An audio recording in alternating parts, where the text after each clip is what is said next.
So we're going to go into reason number 3 that your podcast may not be growing. And that is you don't know how to ask people to listen.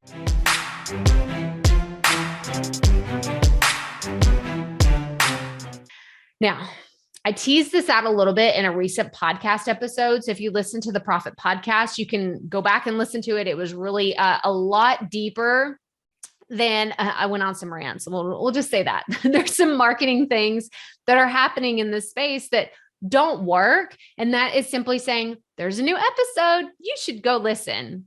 And nothing happens. It doesn't work. It does not work. Guilty, says Emily. Yes. And you don't know why. You're like, why does this not work? Right? This is what I see all the time. I see this on social media that, okay, hey, there's a new episode. You should just go listen. Because I think that people are already under the assumption that people love your content. Therefore, they just need that. They just need a reminder. They just need to know there's a new episode, and then they're going to run to their phone and go listen. But what typically happens, and I'm speaking of myself as a consumer, I will see a post from a podcast that I love on social media, and I look to see what it's about, because I don't listen to every single episode of every single podcast that comes out, because I'm subscribed to like 40 podcasts. Okay. Guilty of that myself. And I don't have enough time to listen to it, but man, if I see there's a really awesome guest, if I see there's a topic that like I've been waiting for them to talk about this one thing and they're talking about it, I'm going to go bookmark it on my phone and listen to it the next time I get a chance. So here's what to do about it. I want you to continue to make the ask. I think it's great that you're saying, hey, there's a new episode, you should go listen to it, but you have to add value. You absolutely have to add value. Why? Why should I go listen to it? Why should I go listen to your podcast? Like, is it going to change my life? Is it going to save me time? Is it going to save me money? Is it going to make me laugh?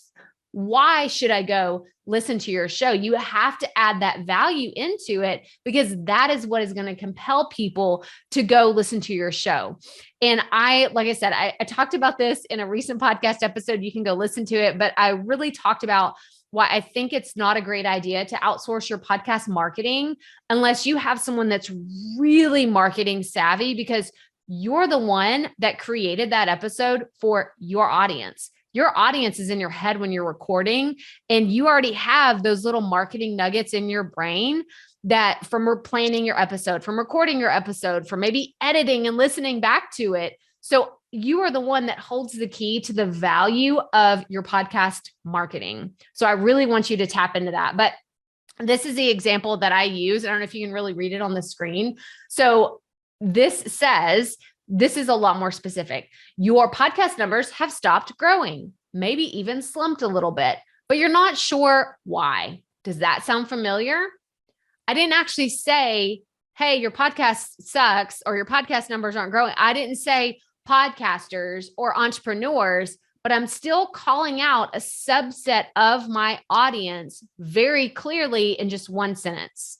You can see it there. Oh, this is particularly for someone that their podcast has stopped growing. Maybe that's you. Maybe you saw this and you're like, oh, that's me. Oh, she's talking directly to me. So it doesn't have to be one specific name. It doesn't have to be entrepreneurs. It doesn't have to be just podcasters, content creators. You could call out a really specific identity that your listeners are having right now. If they're struggling with something, if they are needing some motivation, like pull out those pieces, think back to what you recorded in your episode and ask, why would someone be compelled to grab their phone and listen to this? Because that is how you're going to solve that problem of, we said, what you don't know how to ask people to listen. This is how you're going to do it. Pull out those marketing nuggets to really drive home. This is why. This is the reason you should go listen to this podcast episode. So Louise says, so a mini snippet of the episode to add interest. Yeah. And it's above and beyond just a mini snippet, because you could go, if you have a 30-minute episode, you could go in there and grab any piece of audio and you can hope like, oh, this is what's going to speak to them. But what I like to do is I like to go and grab something, what I call a content teaser, which is the same thing, an audiogram, a soundbite, or even just a caption that you put on social media. It has to be something that's going to make someone go, ooh, that's me. Or, oh yeah, I struggle with that. I need to go listen to this episode. Or it could be kind of a cliffhanger of, here's like a 15-second clip of me about to answer someone's question. And then it's like, oh, I really want to know what else she was going to say. So I'm going to go listen to the rest of the episode. But yeah, it's a content teaser of putting it out there, but where it's going to add value to make your listener actually go take action.